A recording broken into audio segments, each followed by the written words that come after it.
Staff आपके पास जब patient आएगा, या स्टाफ को अगर आपको as a patient, as a person समझना है शुरुआत में, तो आप देखिए कि वो किस मिट्टी में उगता है। अब इससे मेरा मतलब क्या है सॉइल फॉर ग्रोथ से, कि जब पेशेंट आपके पास आ रहा है ना, तो वो पूरा पेड़ बन के आएगा, पर वो किस मिट्टी में सीड डाला गया, कैसे सरकमस्टेंसेस उसको ऑल्टर करे, और क्या फिर एंड प्रोडक्ट आपको मिला। आप सिर्फ एंड प्रोडक्ट में डील करते हो जब पेशेंट आपके पास आता है, और जब आप पास्ट हिस्ट्री लेते हो, जब आप फैमिली हिस्ट्री लेते हो, जब आप हिस्ट्री ऑफ प्रेजेंटिंग कंप्लेंट लेते हो, तो आप पहुंचते हो टुवर्ड्स द सॉइल जहां से ये उग के आया है।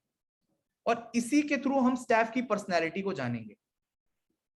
सबसे पहली बात जो स्टाफ की पर्सनैलिटी में जो आपको जाननी है वो ये है, morbid sensitivity. Staph is one of the most sensitive patient in our materia medica, be it on the physical plane or be it on the mental plane. Things that would only arouse an ordinary individual overwhelm him, nothing goes right. एक आम इंसान को जो चीजें effect उतना नहीं करती हैं, एक आम इंसान को जो फिजिकल प्लेन पे हो चाहे मेंटल प्लेन पे हो, इमोशंस जो इफेक्ट इतना नहीं करते हैं, स्टाफ को इतना करेंगे कि वो बीमार हो जाएगा। इसलिए वर्ड यूज किया है मॉर्बिड सेंसिटिविटी। सेंसिटिविटी होती है वो एक नॉर्मल चीज है, चलिए आप कई लोग कई चीजों को लेकर सेंसिटिव होते हैं, पर इतनी सेंसिटिविटी रखना कि बीमारी आ जाए, इस चीज को मॉर्बिड सेंसिटिविटी कहते हैं। And this is the soil that helps to grow the personality of a remedy and commences its pathology. ये वो मिट्टी है जिसपे स्टाफ की पैथोलॉजी डेवलप करती है। अब सेंसिटिविटी मैंने आपको बताया कि ये फिजिकल प्लेन पे भी हो सकती है और मेंटल प्लेन पे भी हो सकती है। आप इसकी एलन कीनोट्स की जनरल सिम्टोमेटोलॉजी पढ़िएगा, आप देखेंगे कितनी सेंसिटिव है फिजिकल प्लेन पे। इसको कभी भी कोई वूंड हो जाए, कभी भी वो हील नहीं करता, तुरंत उसको इफेक्ट करता है। कभी भी कोई ऑपरेशन होगा, ऑपरेशन के आफ्टर इफेक्ट्स में वो हील ही नहीं कर पाता ऑपरेशन के बाद, इतना सेंसिटिव है। मेंटल प्लेन पे कुछ बोल दिया, जैसे शुरुआत में निवेदिता ने बताया कि इंडिग्निशन, उसको कोई कुछ कह देगा, उस चीज को वो सहन नहीं कर पाएगा, उस इमोशन को वो ओवरवेल्म कर जाएगा उस इमोशन से। तो ये हर एस्पेक्ट में आपको मिलेगा। अब ये चीज भी मैं नहीं कह रहा हूं, जो मैं कह रहा हूं वो मैं पढ़ा हूं, वो हमारे स्टॉलवर्ड्स बता गए हैं, और उन्होंने, ये मेरा नहीं एक्सपीरियंस है, ये मैं पिछले 150-200 साल का एक्सपीरियंस आपको बता रहा हूं, through the books, through the experience that I have seen in my guru's clinic and through my own experience, the little experience that I have. अगर आप साइनॉप्टिक की खोलेंगे सीएम बोगर की, सीएम बोगर की मटीरिया मेडिका के बारे में मैंने आपको पहले भी बताया है कि एक ऐसी मटीरिया मेडिका है जिसमें सिर्फ डायमंड्स हैं। सिर्फ एक वर्ड में उन्होंने एक्सप्लेन कर दिया है, और उस वर्ड के अगर आप पीछे जाओगे ना तो पूरी पर्सनैलिटी समझ सकते हो पेशेंट की। तो इन्होंने मॉर्बिडली सेंसिटिव यहां पर लिखा हुआ है बोल्ड में। आप फाटक की रिपोर्टरी में जाएंगे, सेंसिटिव रूब्रिक में जाएंगे और मॉर्बिडली सेंसिटिव रूब्रिक में जाएंगे, सिर्फ सिंगल रेमेडी आती है पूरी मटीरिया मेडिका में, एक रेमेडी है। सेंसिटिव बहुत सारी हैं आप देखेंगे, लेकिन मॉर्बिडली सेंसिटिव में सिर्फ एक रेमेडी है, वो है आपकी स्टैफिसग्रिया। मॉर्बिडली सेंसिटिव, फाटक अपनी मटीरिया मेडिका में इसको एक्सप्लेन भी करते हैं। अच्छा, इससे मुझे याद आया, अगर आप बोगर साइनॉप्टिक कीनोट पढ़ते हैं, आपको एक पॉइंट बताता हूं how to read materia medica. आप थोड़ा हिस्ट्री जाना करिए उस बुक की, आप जाना करिए कि बुक लिखी कैसे गई है, किसके द्वारा लिखी गई है, उसके आसपास के लोग कौन थे। अगर आप ये पता करेंगे तो फाटक के गुरु थे डॉक्टर सीएम बोगर। डॉक्टर फाटक ने खुद डॉक्टर सीएम बोगर से सीखा है। तो कुछ चीजें जो बोगर साइनॉप्टिक कीनोट्स में आपको नहीं समझ में आती है ना, डॉक्टर फाटक की मटीरिया मेडिका में वो चीजें थोड़ी सी एक्सप्लेन करी गई हैं, थोड़ा वाइड रेंज में दिखाई गई हैं। अब देखिए आप, बोगर की मटीरिया मेडिका में हमने क्या देखा, मॉर्बिडली सेंसिटिव। अब इसी को आप फाटक मटीरिया मेडिका में देखेंगे तो उसमें क्या लिखा है, morbidly sensitive, the least word that seems wrong hurts her very much, special senses become irritable, cannot tolerate touch odour noise taste. अब ये बोल रहा है कि छोटी सी छोटी बात भी चुभेगी और छोटे से छोटे हालात भी चुभेंगे, चाहे वो नॉइस के फॉर्म में हो, टेस्ट के फॉर्म में हो, टच के फॉर्म में हो, ओडर के फॉर्म में हो। दोनों ही चीजों के लिए इक्वल सेंसिटिविटी। और कैसी सेंसिटिविटी? जो बीमार कर दे, मॉर्बिड सेंसिटिविटी। अब एलन की नोट्स पे आप आ जाइए। सेकेंड लाइन में एलन की नोट्स की आप पाएंगे, very sensitive to slightest mental impressions, least action और हार्मलेस वर्ड ऑफेंस, जिसमें इग्निशिया भी आती है। अब ये अलग अलग रूब्रिक हैं वही चीज को एक्सप्लेन करने के लिए कि सेंसिटिविटी फर्स्ट ग्रेड में स्टाफ में ही मिलेगी आपको, आप रिपोर्टरी के थ्रू भी जाएंगे अगर आप मटीरियल पे कम भरोसा रखते हैं तो।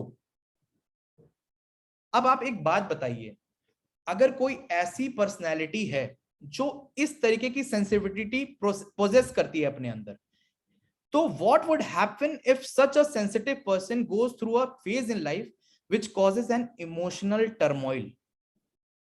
कोई ऐसा इवेंट आया उसकी लाइफ में जो इमोशंस का एक तरीके से तूफान ला दे, तो आप बताइए ऐसी सेंसिटिव पर्सनैलिटी का क्या हाल होगा। दूसरी चीज, एक तो हो गया आपका सेंसिटिविटी वाली बात, अब दूसरी चीज आती है डिग्निटी। सेंसिटिविटी और डिग्निटी इक्वल एस्पेक्ट में स्टाफ की पर्सनैलिटी पोजेस करती है। The staff patient is extremely sweet and gentle in the office. She makes the impression of making every effort to be a good patient and will draw out the sympathy of the prescriber. This is especially true because the story the patient tells is often one of sorrow. जो कहानी वो आपको बताती है वो दुखों के पहाड़ की ही कहानी है। इस वजह से भी वो आपकी सिंपैथी गेन करना चाहती है, क्योंकि ना उसकी कभी सुनी गई है, ना वो कभी किसी को सुना पाई है, ना कभी किसी ने उससे पूछा है। Too dignified to fight back, ये चीज आपको कई जगह लिखने को मिलेगा स्टाफ में। They set for themselves a task which is nearly impossible. The task is to maintain their dignity despite being beating down, insulted और ह्यूमिलिएटेड। स्टाफ को ऐसा लगता है कि स्टाफ एक पर्सन है जो कि एक नोबल बर्थ हुई है, उसकी एक डिग्निटी है सोसाइटी में, उसका एक ऑनर है जो वो रिप्रेजेंट करता है। और अगर वो कुछ भी ऐसा काम करेगा जो बाहर वाले देख सकें और वो उसकी डिग्निटी को लोअर डाउन करे, तो वो स्टाफ कभी नहीं करेगा।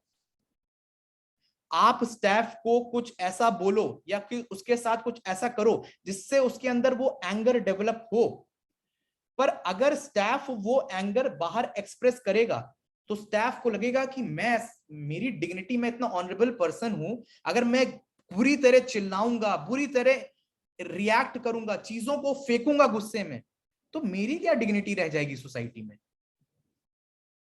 इस वजह से स्टाफ इमोशंस को सप्रेस करता है।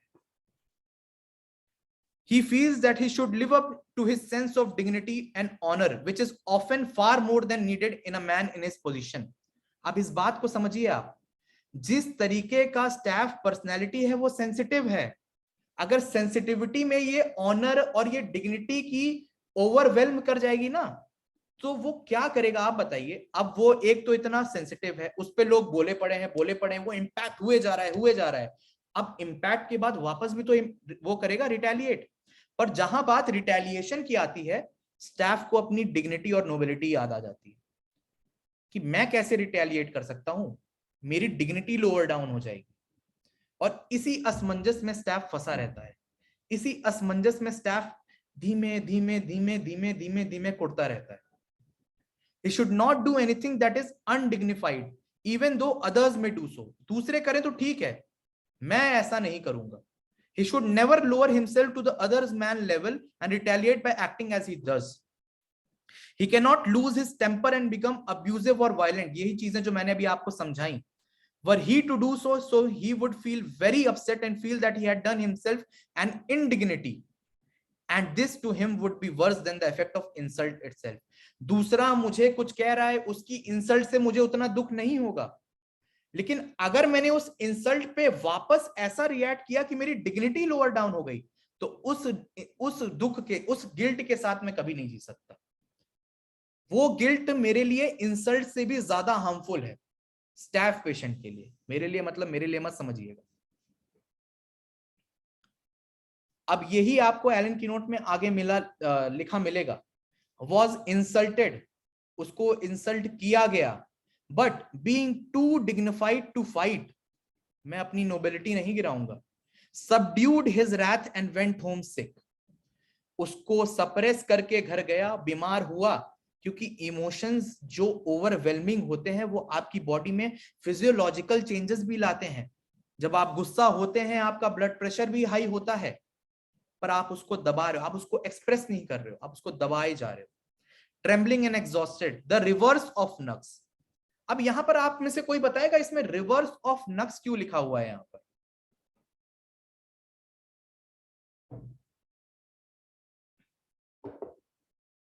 आपके सामने सिम्टम है, ये एक फिनोमेना बता रहा है, तो इसमें रिवर्स ऑफ नक्स क्यों लिखने की जरूरत पड़ी उसको? अगर इसमें ऐसा होता है तो नक्स में कैसा होता है?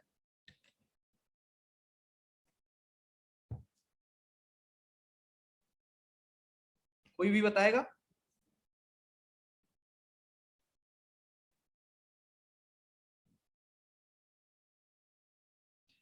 नक्स अगर आपने पढ़ी हो तो आप लोग ये देखेंगे, आप अगर नक्स अच्छे से समझे हो, नक्स को आप एक बार इंसल्ट करके अपनी लाइफ में जरूर देखिए। अगर कोई नक्स पर्सनालिटी आप जानते हो तो वो किसी की नहीं सुनता या सुनती, वो वहीं पर उसी समय पे आपको वहीं दिखा देगी कि इंसल्ट करने का क्या होता है, रिटेलिएशन। ये स्टैफ एकदम अपोजिट होती है नक्स के। नक्स सोचता नहीं है मारने से पहले, वो मारेगा फिर सोचेगा क्यों मारा।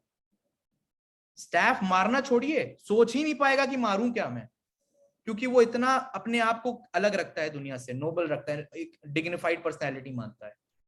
इसीलिए यहां पर लिखा हुआ है रिवर्स ऑफ नक्स, कि ये नक्स जहां रिटेलिएट करता है, स्टैफ वहां एकदम अपोजिट है। वो रिटेलिएट नहीं करता है, कभी नहीं करेगा, नक्स हमेशा करेगा। ये टू पोलर ऑपोजिट्स पर्सनैलिटी है नक्स और स्टैफ इस मामले में।